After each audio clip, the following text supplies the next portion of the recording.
Hi, welcome to New Issues. I got nothing. I'm Dane Pace, Colin Karkash. and as you see below me, we have a new guest, and that is Other David. He has returned. Say hi, Other David. Hi, other David. The reason why Other David's here and not original David is because one reason or another, he can no longer attend to the show. It's nothing bad, he just can't attend for a while. When he comes back, he'll be a great celebration and it'll be all good. So, we are trying to cut down on the length of the shows because the last one was like 2 hours. That's just silly. Who has time for that? Ain't nobody got time for that. And so this short show should be shorter. Our topics are shorter, and we don't really have news this week. It was a short week too. It really was. Like, it was lacking of everything. So we can start things off with I guess what we will talk about this episode is the Joker, the new David Ayers, I think that's how you say his name. Suicide Squad director finally released an official photo of Jared Leto's Joker. So we're gonna have a Joker discussion on this, and all of us have finally sat there and watched all of Daredevil. So we're gonna have a very spoilerific discussion on Daredevil and associated things. We did have a bit of news other than the Joker photo. Colin, take it away. I'm trying to remember that one. X-Men. Oh yeah. Today, or not today, it was last Wednesday. Marvel had announced that Bobby Drake, better known as Iceman of the X-Men, is gay. And yeah, that was kind of my reaction. At first, I accept it, but it's like still I felt a little troubled by it. I guess the weird thing is, like, even though I do accept it, I also kind of felt betrayed. Not necessarily by Marvel, like, it's like, how can you make this guy gay? And I wasn't strictly opposed to that. It was more of, I just kind of felt betrayed by You feel like the there's no character. reason for it? It was just to do it? Yeah, other than it might have been, it probably is just like a way to sell comics. Yeah. But, like, taking that scenario out of the way, it's kind of felt betrayed by the character just because, the whole time, or since his inception, like... Yeah. Well, here's a fine example. The newest version of Batwoman, I think it's Katie Kane is her name. She's a lesbian. Has been almost since the moment she appeared. And so it doesn't bother anyone. In fact, the only reason why she had such a big stink about, like, DC had such a big stink about her getting married, like, a couple years ago, was because they just had this new universe and they didn't want their characters to marry. Because she was, like, an established gay character, it doesn't really register. And it is really weird that all of a sudden this character has been around for, 30, 40 years? No. But one of the problems you're going to have is if Iceman Bobby Drake is gay, the popular social conception of the character has been seen in the movies is he's not. Yeah. He's been with Rogue for 5-6 films now. Yeah. And that sort of means if they're going to turn him gay, they're either going to have to do some serious retconning or some other issue is going to come up. Yeah. Like, my knowledge of the X-Men is very sparse. Pretty much the only thing I've read of them is Morrison's run, just because they're like, well, Frank Quitely, Grant Morrison, might as well pick it up. And so I did. And it's good. It's a good run. I enjoyed it, but a lot of, diehard X-Men fans were 50-50 about it because of what it did and, what it meant. But that's neither here nor now. We'll talk about that later. I mean, Iceman's been around since the beginning. He was one of the original class of Xavier's College. And that's, I think that's what it is. It's the new X-Men where they go back in time, right? Yep. Yeah. So. Well, Days of Future Past right now is if you think closer to First Class and X-Men 1 and 2 and Last Stand, they retconned Bobby as a child compared to Wolverine and Cyclops and Storm all being older. They were all contemporaries in the beginning. Yeah. Well, we're referring to the comics. In the comics, recently the cast went back in time and met their past selves, I guess is what it was. Yeah. No. What had happened modern was ones met the first class ones. What happened in the comics was after the events of Avengers vs. X-Men, Beast went back in time and brought the original 5 X-Men to the future. Okay. And so now they're just kind of I forgot all the details about it, but so now it ends up like they're staying in our time. That's weird. Isn't that a universe-ending paradox essentially? Well, the problem is if they don't go back to the original timeline, either A, they disappear and all of 40 years of comics vanish because they don't exist, or you have a split in timelines, and on one side it's everything we know, and on the other side is a JJ verse X-Men version. Yeah. Well, from what I understand, DC's doing this too. Marvel is pretty much nulling their entire universe anyway. So right now, writers are kind of doing whatever the hell they want and doing really crazy things.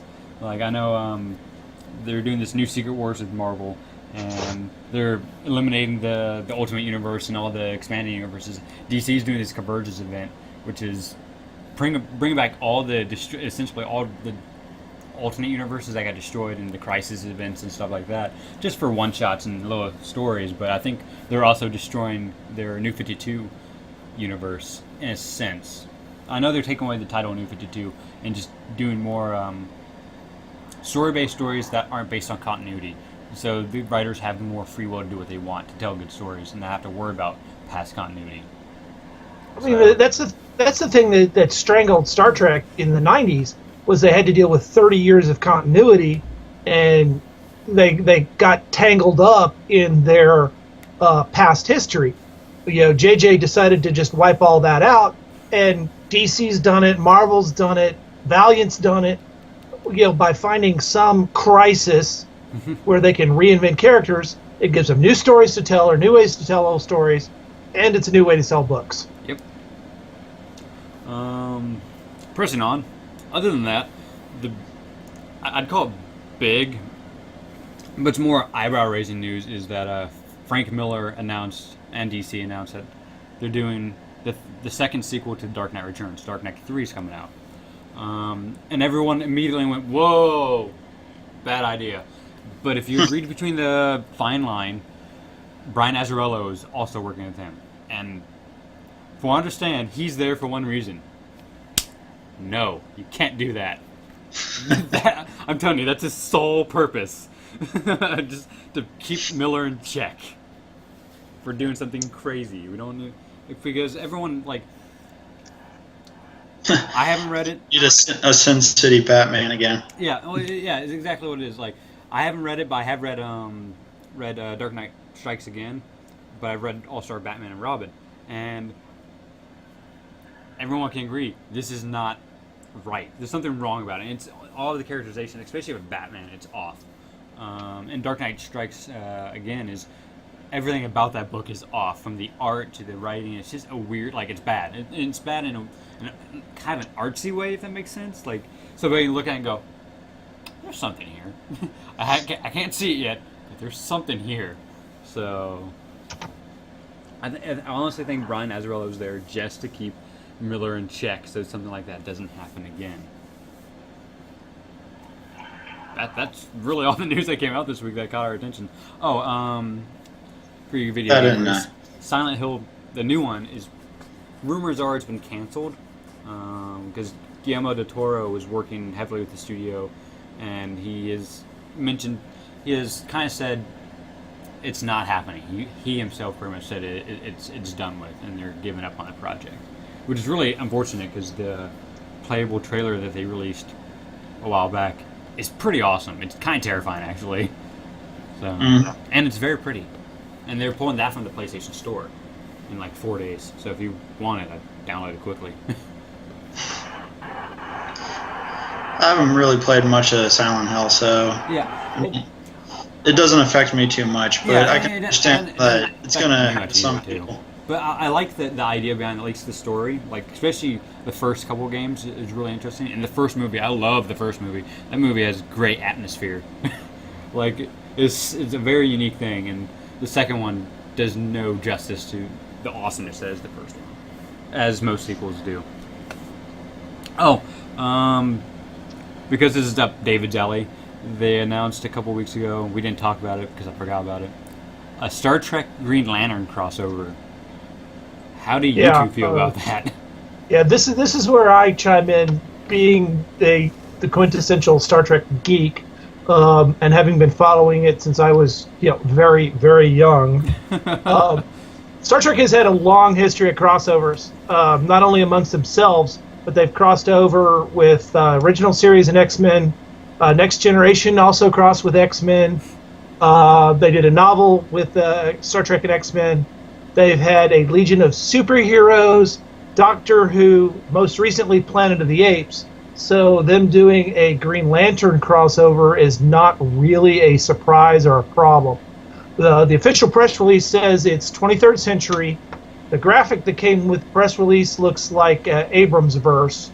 It says, and I quote, Hal Jordan and the entire Green Lantern Corps in an adventure that spans space, time, and the colors of the spectrum. Set in the 23rd century, the balance of the universe will be tested when the Green Lantern power rings come into the possession of certain Star Trek characters with the dark and powerful evil looms.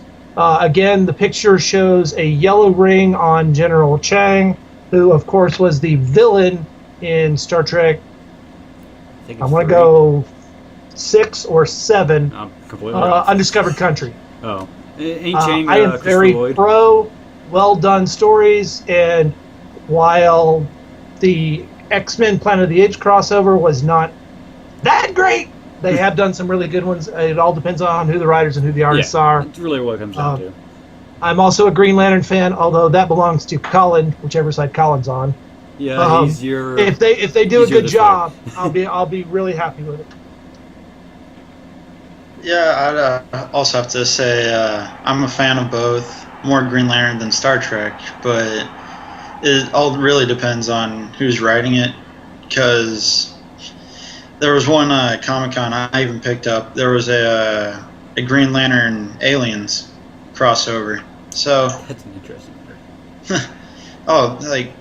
There's a bunch of crossovers in comics, but I figured it's a nice short story. I just got it for laughs, and I mean, it's by no means like a blockbuster, but yeah, it just seemed like it was an interesting read. Yeah, that's the way I'll put it. I am very okay with this.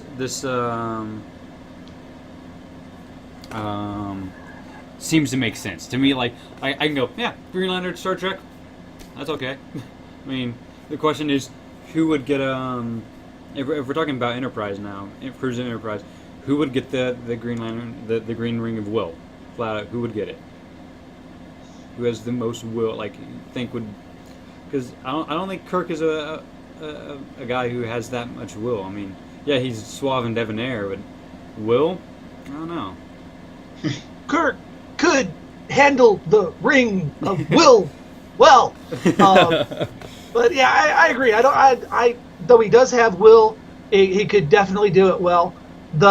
Like I said, the limited info I have only puts the yellow ring in General Chang's hands, and like so many other things in literature and comic books and movies, depends on how they write it. Yeah, I've seen books well written, poorly drawn, well drawn, poorly written, and when you only got 4 or 5 issues to tell a story, it has to be done carefully, or it's going to read very, very weakly. Yeah, I'm gonna come in with an open mind.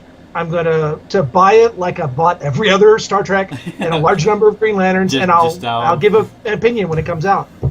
Yeah, pretty much how it's gonna be. Before we move on to the next segment, I forgot to announce it. So I got this package today. Actually, I got it today. It's from Local Heroes, who Colin is clearly advertising today. So 2 shout outs to them. It's comics. I have no idea what's in it. So we're gonna play a game called What's in the box? I'm going to guess it's going to be some Batman Journal, because I just off the top of my head.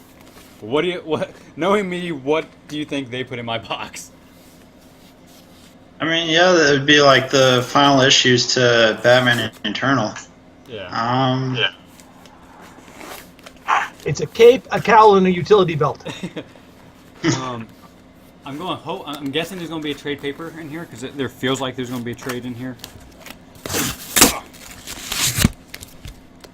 This box is actually defeating me. There we go. Well, we all lose. A bag. There's a bag in here. Of course. While he's digging through that, I'm going to show, and for any Batman freaks out there, go to your local post office and get the commemorative edition of Batman stamps.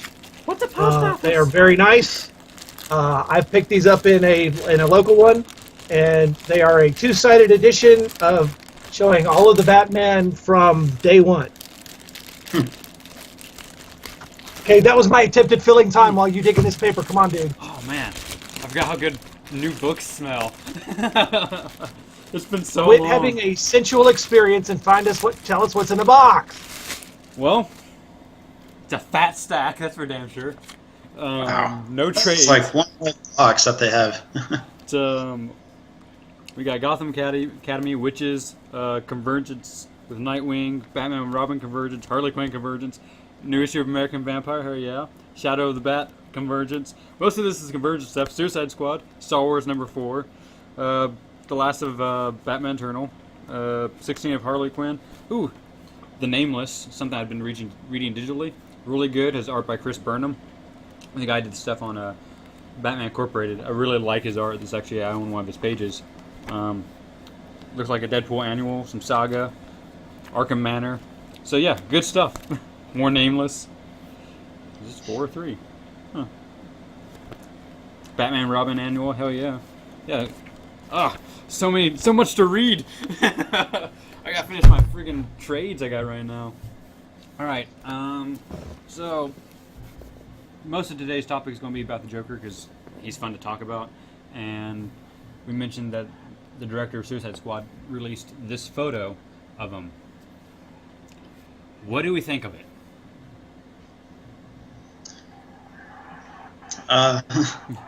What are the first thoughts? My thoughts are like it was different. Actually, my brother had messaged me on Facebook, and the first thing I told him was, "That is terrifying." And I think that's a good thing for the Joker. That sort of like speaks about who his character is. Yeah. And then, so I'm glad that he generally looks terrifying. Wait, go ahead. Yeah. You know, my vision of the Joker has always been what you've seen in the comic books and the animated, the really skinny, wiry, very frightening, cartoonish. There's some graphics out of the evolution of the face. I am not real fond of the tattoos, but they do lead a really sinister aspect to it. I told Dane, did they cross Joker and Victor Zsasz?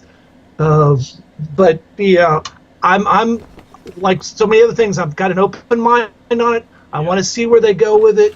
The pale, pasty white is very, very frightening. The grin, the black eyes, all lead the aspect to it. If they combine it with a good action and a good voice, it's going to be frightening beyond belief. We'll see where they go with it. Which should be the way it should be. I love it. I think it's a great, like, they did exactly what they needed to do, which was do something 100% different from Heath Ledger's Joker. And by making him potentially just a street thug who just lost his shit one day, it interprets it very well like this. The only thing I don't care about it is the forehead tattoo, the damage. To me, that's too on the nose. The rest I love. The fact that, like, he has a smile right here. If he were to take somebody hostage, they will be grinning. that little thought right there makes like see exactly. You didn't think about that, did you? And just that idea is great. I love it. He came like I like the grills. It came off like I mentioned. It came off very Marilyn Manson-esque, which Marilyn Manson actually did wear grills at one point.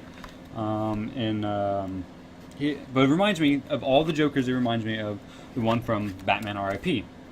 And again, because it kind of reminds me of Marilyn Manson. And this Joker was absolutely terrifying. Like, there's something completely wrong with this guy. At one point, he cuts his tongue with a straight razor just to prove a point.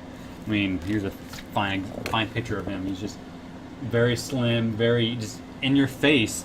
It's terrifying. I love it. And apparently, it's supposed to be a reference to David Bowie's The Thin White Duke.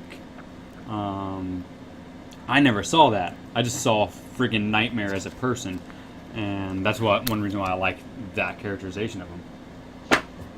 Because it's weird and terrifying. But yeah, as a whole, I like the design except for the damage on the head. To me, it's too on the nose.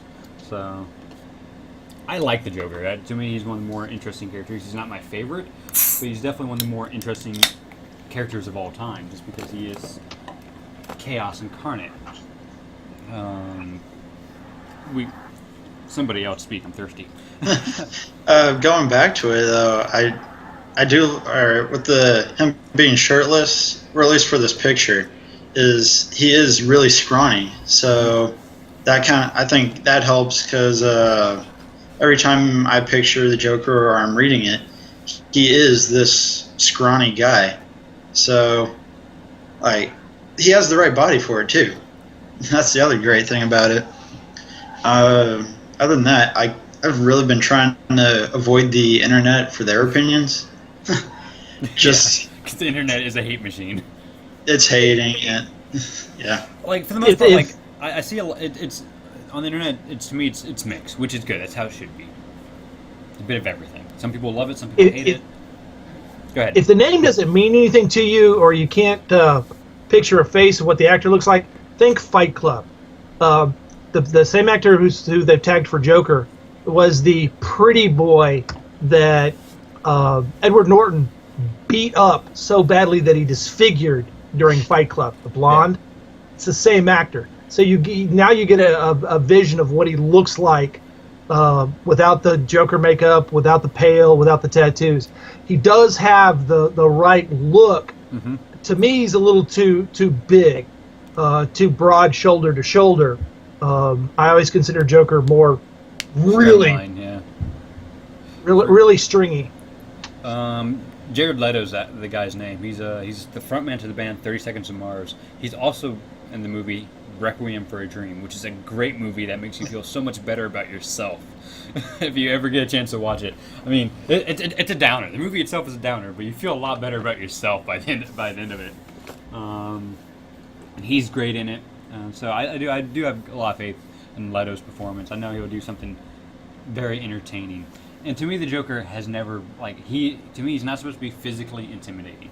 He is supposed to be kind of a scrawnier guy that a couple of hits and he's down. But to me, it's all in his head. Like he is very smart. He's like sometimes written as super sane, or he's on such a level of sanity that he doesn't care about people anymore because he realizes it doesn't matter. And so the things that he says, his mouth is his most important weapon he has against people, because to me, he should be able to just say the right things to get under people's skin, to get to either crawl or get them to just not talk anymore, or get the right the reaction he wants. So to me, he's the master manipulator when it comes to speaking to people, because he can just sway them in ways just by talking to them. I think that's great. To me, that's the most important thing when it comes to Joker writing. He has to have some tongue-in-cheek humor, and he has to be able to manipulate people with his voice. That's the other thing. This is, for this picture, it's just him on a white background. And it's a still picture, so we have no idea exactly what his personality is. And I guess that's one thing I want people that are hating on it to look past. because since it's a white background, we have no idea what the movie's setting really is, or just kind of the backdrop that this world that he has to play in. Mm-hmm. Exactly. I mean, there have been some set photos. Like, there's a really weird set photo. It's a set photo of Jared Leto holding a photo of him, like looking at a camera of him in costume, and on the camera you see him in a white suit, which that is actually, I really like the white suit. I like white suit Joker. You don't see it often. It's a white suit with usually a purple undershirt. You don't see it often, but I really like it. And they're going with that look for the suit. I know some people have mentioned he's in a straitjacket at one point in the movie from just set rumors. Do you guys have any favorite interpretations, writings, or Joker stories off the top of your head? It could be recent or old. Well, mine is always how the Heath Ledger portrayal has the elements that are very understated, but very creepy and very lethal, and that as an actor, he studied Nicholson's performance so that you can see how one could conceivably have been an outgrowth of the other over time. Heath Ledger being the younger, maniacal Joker that grew into the Jack Nicholson, slower, more sedate, slightly crazier because he knows he can get away with it, Joker. That's the visions that I have. The images and mannerisms that Ledger had were the same ones that Nicholson had. So it was creepy to see how the two could conceivably have related. What's even weirder is if you ever get a chance, look up. He's a musician, Tom Waits. Tom Waits. There's look at young videos of him, like in the '70s. Just look up Tom Waits interview in the '70s on YouTube or something, and you can see that by the way he walks and the way he carries himself, like that alone was a huge inspiration for the way Ledger carried himself in the movie, like kind of with that weird, like swagger, kind of that hunch. That's where that hunch came from. I had to have been. If you look at it, you go, oh yeah, that's where that came from. That weird walk he has. What about you, Colin? Got any? For the most part, like all the incarnations are good for their settings. Yep. Like, I mean, if you take it all the way back to, if we're going with like live action performances, take it back to Cesar Romero's. Cesar Romero's is great. See, that's the thing. It's his performance is. Yeah, it's crazy. It's funny. It's Joker for Batman '66. It is.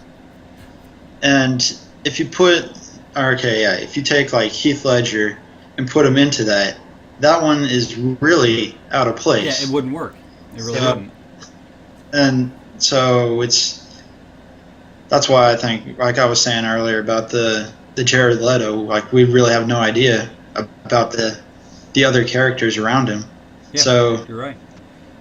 It's something you really don't realize. Like, I never thought about it. You're right. Each Joker incarnation is very specific for that, down to that story. I mean, and that's one thing that they touch on in comics occasionally is like, why is he always different? I know in Morrison's run, he talks about he develops a new personality every time he shows up.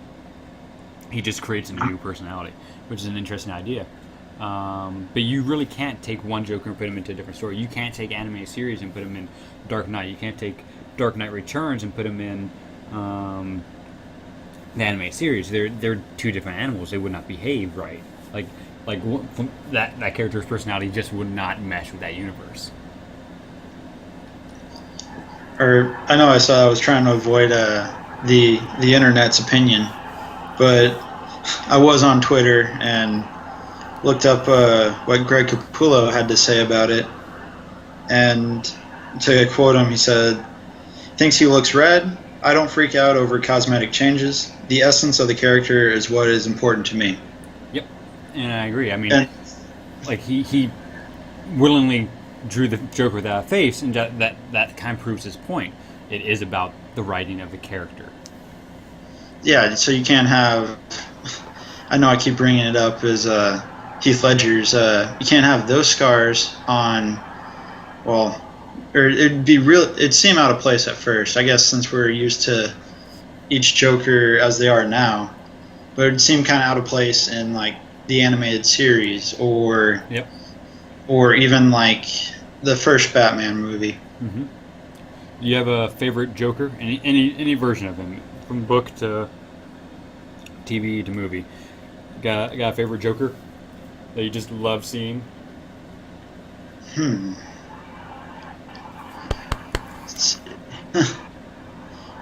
I grew up with the Cesar Romero. And that's the one that was the Joker image for me for years. And then, of course, Nicholson. But I'm going to actually stand pretty firmly on Heath Ledger. It was such a dynamic, creepy, psychotic performance that you could believe anything. And like I said, he's specific to his universe, the Dark Knight Nolan universe.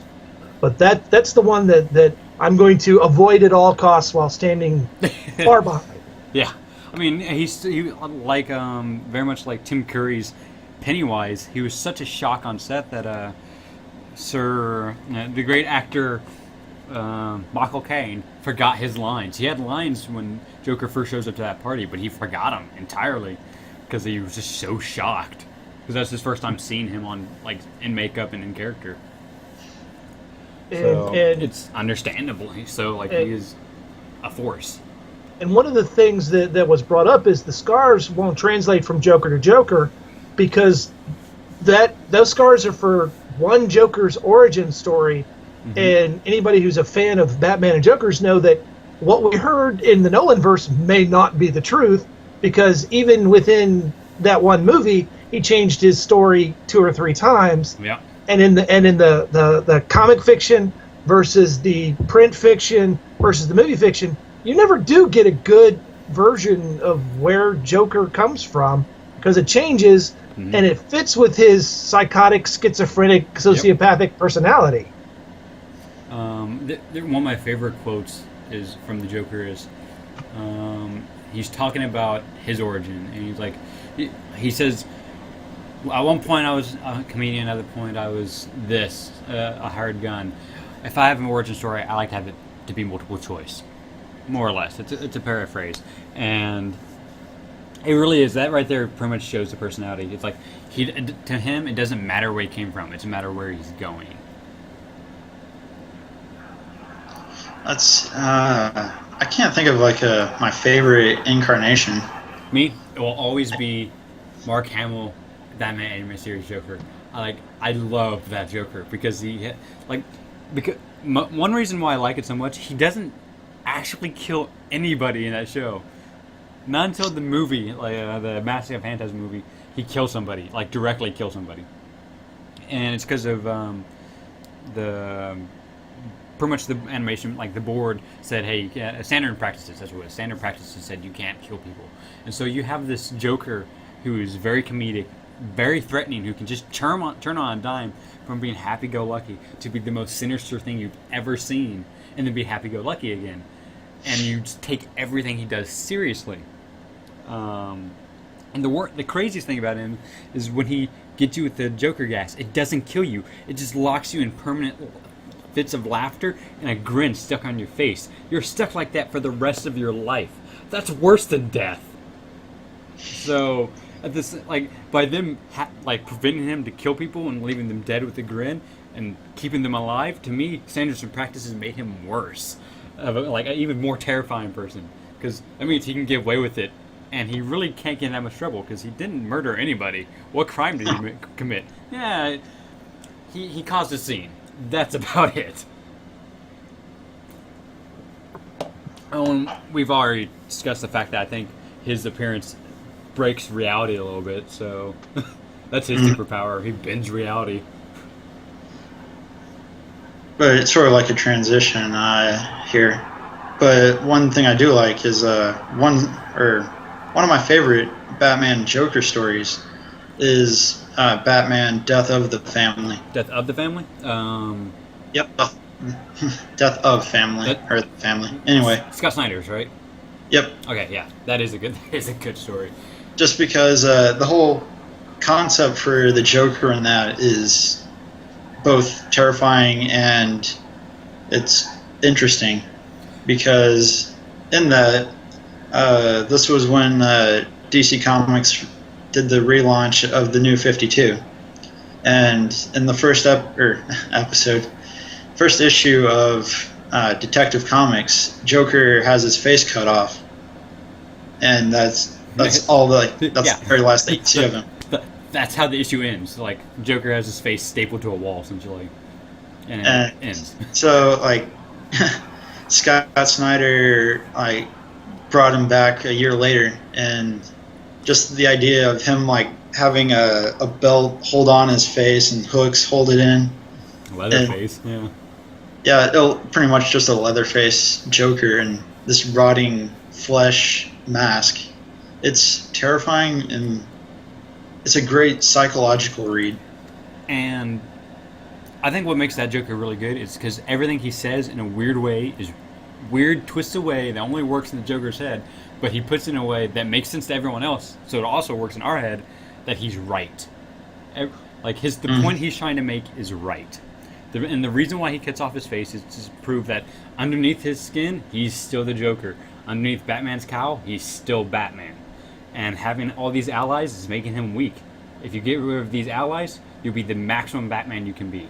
And that's what I'm here for. I'm here to take away your weakness. I'm here to make you better. And with that idea, the Joker, like, that's the idea the Joker's presenting. It's really terrifying because he's right. He calls Batman out, like, you couldn't even stop a couple owls from roosting in your city. A year ago, before that, you would not have been able to stop it. It would have been easy. But no, you have all these allies weighing you down because you care about them. Well, I can just make that problem disappear. And that you're right, that is a great Joker story. Just because of that idea, he's right. Because he's right in the end. And everything else he does in that story is freaking terrifying. My favorite Joker story, that's one of them. That really is. That's near the top of my list because I really like it. I really like Killing Joke because the more I think about it, the more that story is complete. But it's actually the Joker storyline that's in Batman and Robin, Grant Morrison's run. And it starts in Batman R.I.P. Starts there and eventually works its way and finishes itself up in Batman and Robin. And it's... The idea is in Batman and Robin, by that point, Bruce Wayne is out of the picture. He got displaced in time. He was dead by Darkseid. And because with no Batman, like no Bruce Wayne Batman, Joker didn't know what to do. So, excuse me. He did the most painful thing he could do. He became a hero. He started helping people and solving crimes and stuff like that. And which is, to me, is great. It's actually a reveal. Like when you first meet the Joker's character, you don't know it's him. And it's a big reveal when like it's been the Joker the whole time, and he starts helping out Batman and Robin a little bit. And all this, like all of the whole Joker's plot, is actually a revenge plot on a character that takes place in R.I.P. Dr. Hurt. And it's so like I don't even want to talk about it because the punchline, the final punchline of the whole freaking story, is so good, so on the tee. Like right on the nose. It's perfect. It really is. It's absolutely perfect. And they set it like, and it's one of those jokes that it's a joke they set up from the very beginning of, pretty much more near the beginning of Morrison's run, and it's so good because of it. Because they all like by the end of Morrison's Batman and Robin run, like there's a lot going on at once, a lot of threads tying up at once to prepare for this Batman Incorporated arc, and you have 3 different artists. Doing 3 different timelines, or not timelines, like story arcs. So you have one artist doing Batman, one artist doing Batman and Robin, and you have another artist doing, I can't remember which arc that is, but you have 3 artists and they're intersecting each other, and it's chaotic, it's fast paced, and then you have this little poignant moment with the Joker doing his joke, pulling off a joke, and it's so good. It's doing what Joker does best, making people laugh. Senor David, do you have a Joker story? Well, I'm not a big Batman Joker idea. However, it's a classic story, and it only involves Joker tangentially. It's a death in the family, not of the family. Yeah. And That is a good one. It's the killing Robin line that Batman fans are all too familiar with. It's just one of those things where it shows exactly how evil Joker can be on just a spur of the moment, and how capricious and whimsical and random he can be, and what he does in Death in the Family, and how he can walk away from such a horrendous act and have no problems with it whatsoever. Yeah. And the fact that he does get away with it scot-free, and there's nothing he can do about it, is even better. One of my all-time favorite panels is in that story. It's in the next issue. It's in the issue where he gets away with it. Because it's Batman shows up to the United Nations, and Superman is there just to stop Batman for doing anything stupid. It's like, you can't do anything. He's like, what? What are you talking about? Like, you can't do anything. What are you talking about? And this car pulls up, and it's the ambassador of whatever country the previous issue took place in. And the Joker steps out as the ambassador. And because of that, he has diplomatic immunity. And there's nothing he can do. And out of sheer rage, Batman is yelling at Superman, like, you do something, stop this. And Superman's like, I can't. There's nothing I can do. And so Batman goes to punch Superman and more or less breaks his hand on his face. And the panel is just Batman going, no, like holding his hand in pain. I love that panel so much. And Superman's like, oh, you're an idiot. Adding to the idea that there's no way Batman could beat Superman in a fight. That panel alone, like, seals the deal. So, yeah, that is a good story. I think you were talking about it, and that's actually what got me interested in that story. Other than the fact that is where they killed Jason Todd. That's the one where DC got a lot of flack from it when it was really the fans who wanted blood. That is the story.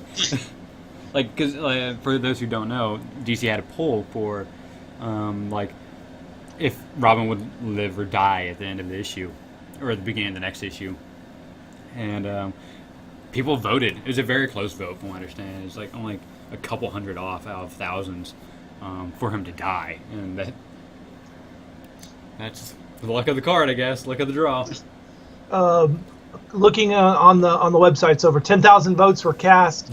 Final vote being 53-43 for death, 52-71 to live. That's basically 70 votes. Wow. See, not even a couple hundred. It's about 70. That's 70 votes. See, if we were there, we would have not voted and went, oh, shit happens. When did that story come out? Date on that is Batman 426, 429, December of 88 through January of 89. Shoot. I wasn't even born yet. Any other closing discussions about Mr. J that we want to bring up? Other than just, I'm curious just to see the actress they've got playing Harley is a relative unknown, and I'm just curious if they're going to do it in the mode that we've all gotten used to with the Batman animated comics, or is it going to be something a little more reasonable? Though I love Mr. J and Harley, to listen to that for 2 hours might make me want to put a gun in somebody's mouth. Yeah, I think they're going to go stylistically. I think they're going to go closer to the Arkham games, the kind of the biker chick look. I'm okay with that look. I really like that look. I mean, to me, it fits the character. Come on, any man with a heartbeat likes that look. The odds of them doing the onesie jester outfit, they might allude to it. You might see it once or twice, but I think that her field operative outfit will be closer to that, because that actually kind of makes sense. She has and she has sun protectiveness, so I like it. Margot Robbie, who plays her, was in The Wolf of Wall Street, plays Leo DiCaprio's second wife. When you see her, you'll know it. Trust me, you'll know it. And she's great in that movie. So, and she does have a thick New York accent in that movie, so she can at least do accents. But it will be interesting. What do you think they're going to do with her, Colin? Yeah, I'd agree with the Arkham Asylum style. Mm-hmm. Just because practically for a film, I don't think they can really pull off a live action like one-piece suit Yeah. for. Agreed. I don't think it'll work. So just gotta anxiously await for that picture, and See, that more than anything else is what I'm more excited for now. Now that Jared Leto's out of the way, yeah. When Deadshot shows up, I mean, Deadshot is one of those characters. He has such a distinct look that you can put anybody in that costume and go, yeah, it's Deadshot, and most people will be okay. The purist will be kind of upset if he doesn't have the full facial metal mask, but as long as he has the one big retina, most people will be okay with it. is it a bad thing that I'm actually more excited for the Suicide Squad movie than I am Batman v Superman? No, because Suicide Squad is something entirely new. Like, because not even Marvel has something like this, a team of villains. I mean, yeah, they have the Sinister Six, but they don't have a team like the Suicide Squad. Suicide Squad has a long history of being kind of something dangerous and kind of something you can flirt with, do cool, interesting things with. And I know Marvel does have they have their own version of it. It's called Villains for Hire. Really? Yeah. That's funny. Like, yeah, it's a playoff heroes for hire. That's funny. But it's essentially the same thing. I don't remember who all's in it, but I think it's it's a short series. So, but it does have the villains fighting for good. Weird. Speaking of short series, I think this is a perfect time to segue over to Daredevil. Something that's way too short. Needs to be a lot more of that. Needs to be a lot more of that show. That show. Thank God it already has they're already doing, or they announced that they're going to do a second season. Yeah, I'm so happy they greenlit season 2. I just although it's kind of, I'm a little confused since they greenlit season 2 of Daredevil, but they haven't even finished filming for AKA Jessica Jones. See, AKA So Jessica Jones is one of those shows I don't know anything about. I don't know anything about the character, nothing. So I'm like, all right.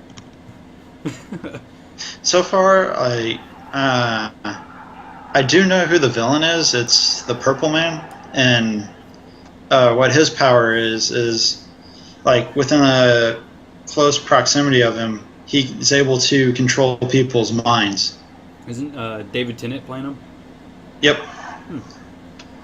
Hey, look at that. More Davids. And seeing how you're Hoovian.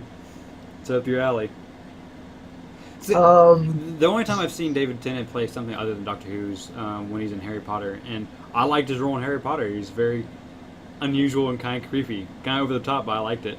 So, like so many British stars, most of his stuff only exists on the BBC or other British networks or shows. David Tennant's done a lot. Most of it has been detective crime or period pieces, Elizabethan, all those older stuff. Yeah, he is in it. I having the ability to look up stuff at the same time. Jessica Jones is also new to me. It's a Marvel character, also being done by Netflix. It's one of the several shows that Netflix is doing. And this is the premise as stated on everybody's favorite resource. Following the tragic end to a brief superhero career, Jessica Jones tries to rebuild her life as a private eye, dealing with cases involving people with remarkable abilities in New York, which of course puts her in the same area as Luke Cage, which is going to be another Netflix show. Iron Fist, Daredevil. Puts him in the same place as Daredevil. Yep. So and Power Fist, I believe, is another one of the Netflix series that's coming out. Iron Fist. In the same set. Leading up to a combined film in a couple of years. It's going to have Daredevil and Jessica Jones and Luke Cage and Iron Fist all as a team together. Huh. I didn't know they was going to do a combined film. That's cool. Yeah, it's the Defenders. Oh, the Defenders. All right.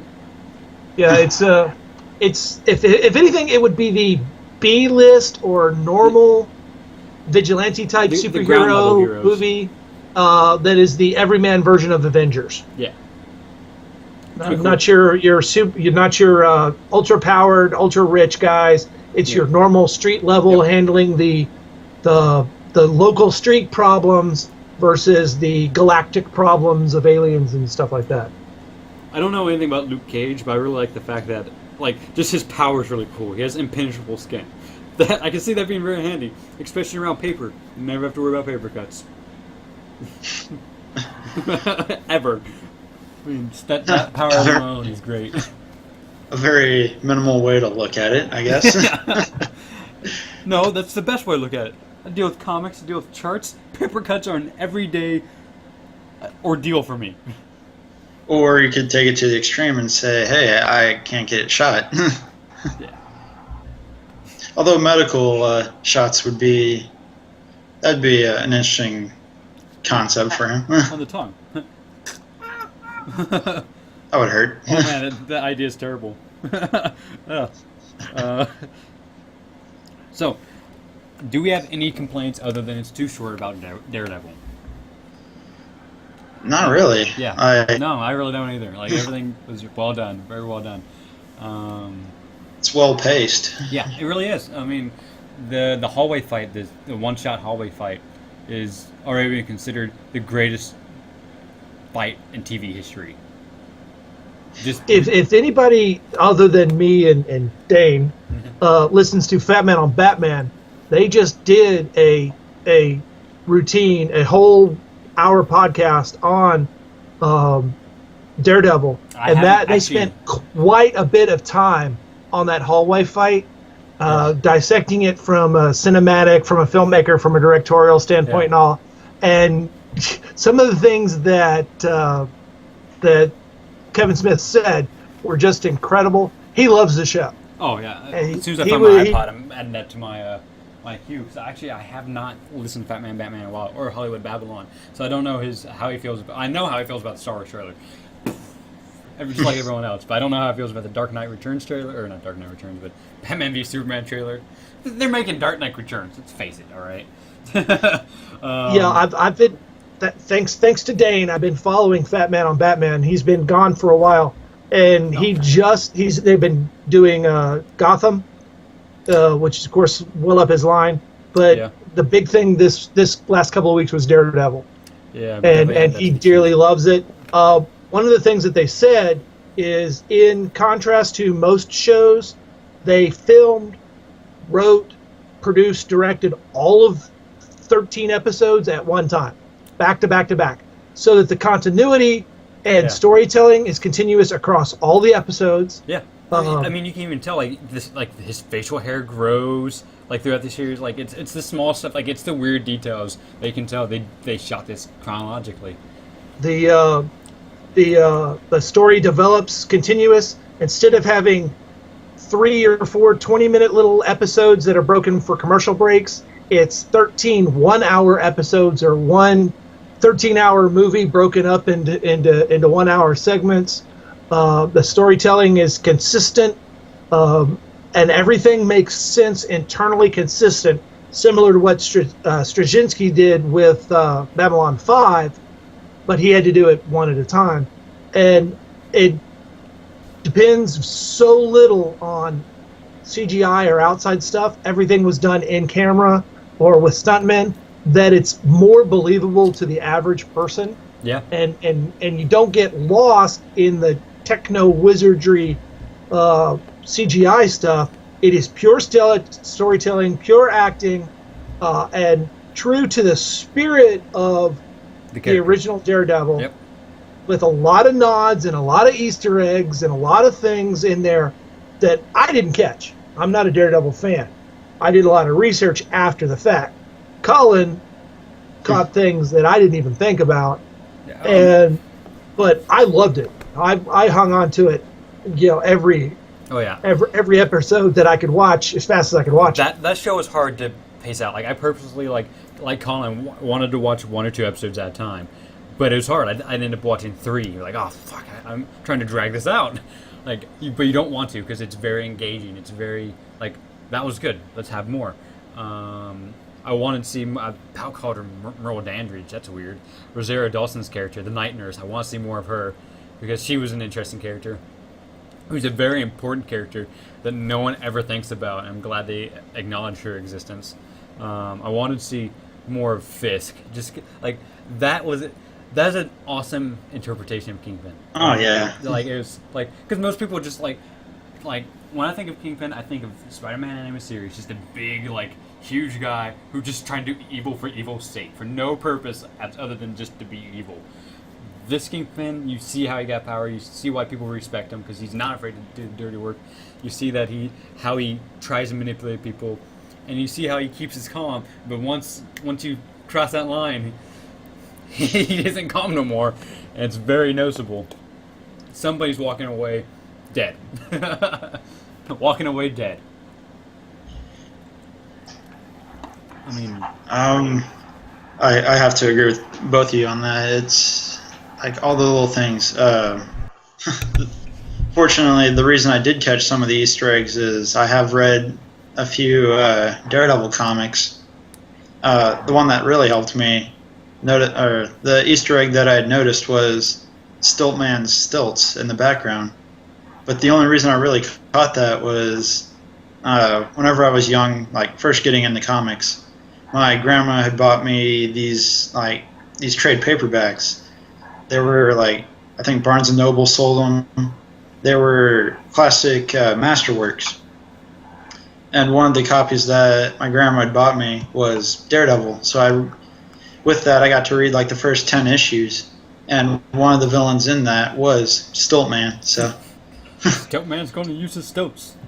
That's an obscure reference. If anyone catches that, you obviously watched the cartoons in the 90s. Friggin' yeah, there's so many nice little nods. Like we talked badly about Frank Miller earlier, but this 13 episode origin story really takes so much from Frank Miller's run, from what I understand. I haven't read it, but if it's anything like this, I'm going to read it because it's really good. Like down to the costume. The costume straight up his design. The first story arc is like the Man Without Fears, I think is what it's called. And the whole the series, the TV series, was like that whole style of writing is like it's perfect for Frank Miller. Yeah. The whole or how he writes, the two go well. It's very like he writes very noir. I mean, especially once he started doing Sin City, he kind of got stuck in that noir feeling. He always has, usually does kind of a what's the wrong word for? A voiceover. Like he writes voiceovers into his stuff as opposed to actual dialogue. I don't recall there being much voiceover at all in the show, but it's still stylistically a lot like his writing. So there's that. Jeff Loeb was heavily involved. I know he did a bit of, he wrote for Daredevil for a bit. Him and Tim Sale did, I think, part of their color series. I think it was Yellow was his, Daredevil Yellow. Yep. Yeah. Oh, that's some news. Their Captain America White comes out in September. So look forward to that. Saw that the other night. I'm looking forward to that. But I don't know much about Daredevil other than what you see, what you've seen, and it's great. I love every bit of it, and it is the details, like how he explains his power, that he just kind of he sees things but he doesn't, like in the comics, because the comics don't have a very clear like interpretation of his power, either like his radar sense, like some imply that he sees and some implies that he doesn't actually see.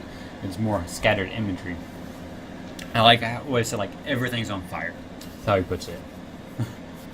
So he gets an image, but it's not a clear image. I love how the characters interact with each other. I love the fact that when Foggy found out he was the Daredevil, Matt was the Daredevil, how he reacted. Like he was upset that even though they're such close friends, he didn't reveal this to him. He didn't care that he was in danger. He felt that he's betrayed, like his friendship was betrayed by that. Mm-hmm. I think that was more like a really interesting take on that trope. Yeah.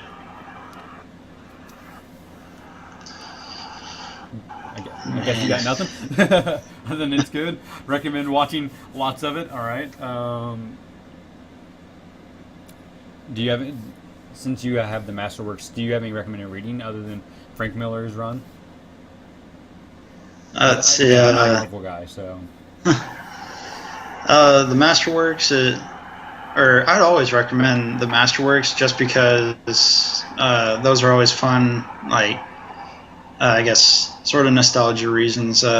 Like reading stuff from the '60s and like the characters in the beginning. So at least the first volumes for those. I've heard Kevin Smith had done a run on Daredevil. Let's see, Frank Miller, and I think Brian Michael Bendis had done some writing for Daredevil. I think he's doing it right now. From what I understand, it's really good. Artistically, it looks a lot like Aha's Hawkeye, which the last issue got delayed again. But artistically, it looks a lot like that, and that was really good. So I'm hearing a lot of good things out of Daredevil. So I'm looking forward. I might actually start reading them digitally. Yeah, that's really all I got for that. One last recap. Do you have any recommended Joker stories, since we're on recommended stories? Obviously, Death in the Family are mentioned, since we talked exclusively about both of those stories. I'd also throw in Batman Endgame, even though it's still going on right now. Yep. But since this is a sort of a podcast and it will be like in the future, Yeah. I'm sure it's definitely going to be available in trade. Yeah. So I'm loving that story so far, just because the WCF factor of it. Yeah, and how maniacal Joker is in that. Yeah, like it's another great read. It's a very different Joker from Death of the Family, which is really funny because it's the same writer, and it's not like he's writing inconsistently. He's writing this different Joker for a reason. In Death in the Family, or Death of the Family, that Joker is doing everything he did out of love. I love you. I want to make you better. This is, I hate you. I'm going to tear you down and everything with you. And so it's such a starkly different Joker, and I love it because of it. He's terrifying, like things he's done, like because it is still coming out. I'm not going to spoil anything. I know other David here hasn't read it. I don't think you know anything about it. The stuff that they've done in this story is absolutely crazy. And I love it.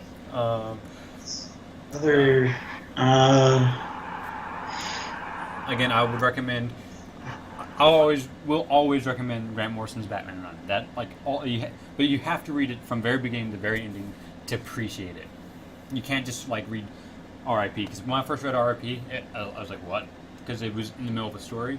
So you have to read from the very beginning, which starts with Batman and Son, and goes to the Black Hand, R.I.P., then Batman and Robin, Batman Incorporated. That's just that, because there's so much Joker in that. It's really worth reading. And Killing Joke. Killing Joke. That's something we haven't touched much on, and we probably should talk about a little bit. Because there are two very distinct sects to that sect to that story. There are those who think one way of the ending, and those who think the other way of the ending. How do you interpret the ending? Honestly, when I first read it, I just kind of interpreted it as a sort of a fade out. Yeah. Okay. So, that's how I interpreted it. You know, just the Batman and Joker laughing, and then, well, your mind kind of fills in that Joker's taken away, and yes, that's the end of the night. So it just kind of cuts to black there. Even though like the panels don't cut to black, it's more just kind of fades. What about you, David? Well, what I read, it's the same way. We all want good to win, so we immediately assume that Joker's been got again, but we all know, regardless of where they stick him or how they hold him, he's going to get loose. I'm with Colin. I think they got him, and it just sort of fades off into black. with a picture of raindrops falling into the reflection of the police car lights blinking. Yeah. Or kind of like the camera would zoom out. So, yeah. That is how, when I first read it, that's how I interpreted it. Now, again, with Batman, with Morrison on it, he said his interpretation of it. And not because it's Morrison, because the way he described it, and to such detail, I'm leaning towards his version of it, which is Batman kills the Joker at the end of it. Do you accept that? Because the story was initially written as an Elseworld story to begin with. Do you accept that ending as well? To me, he clearly does reach out, because the Batman doesn't laugh. That's not and the stuff that Joker did in this story is so horrible that I could see that pushing the line, and then at that point, the Joker wins at that point, because he did take a normal person and finally push him over the edge. Just not the person he was aiming for. So to me, I think Batman kills Joker at the end. That's why the lights are off, just like the metaphorical bridge. The lights are off, and he fell. So that's why the laughter stops. We all have our interpretations. Yeah. Those of us who are glass half full, think that all is right, or right is rain. Those are the glass half empty. Think the rain continues to fall. Don't get me wrong, but good still wins, just not in the way people think it does. That made sense. Yeah, I could see that, but it's very ambiguous, and it's purposely left that way. Even Brian Boland, because Alan Moore never talks about his stuff because he's above that, I guess. Doesn't ever say it. He keeps it ambiguous for a reason, which I like.